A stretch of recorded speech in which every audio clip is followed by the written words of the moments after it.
Hi everyone and welcome back to another video. So if subtitles are no longer needed, you can disable them directly from the playback controls in just a few seconds. So first thing first, start playing a video. Okay, so open primevideo.com. okay, you can also get in the application in your Android or iOS phone. Okay, so select a movie or a show, any movie or any show. Okay, so I cannot do that because of the copyright, so click play. Okay, subtitle controls only appear during playback. Okay, so open playback controls while the video is playing. Tap the screen if you are using the mobile, or move your mouse if you are using the laptop, I mean the web, and press OK or select when you are using the TV remote. So this reveals playback options.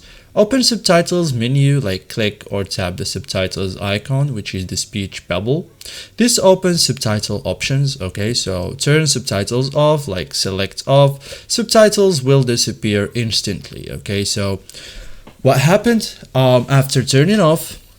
No subtitles on the screen, cleaner viewing experience, and preference may be remembered. Okay, so there are some common issues too. Okay, like subtitles keep turning on, like check device level settings, or you can't find subtitle options, so make sure the video is playing or text still visible, like it may be parts of the video itself. Okay, so there are some pro tips, like turn off subtitles for a distraction-free experience, use profiles to save your preferences, and adjust subtitle settings instead of disabling if needed. Okay, so thank you guys for watching this video and see you in the next tutorial.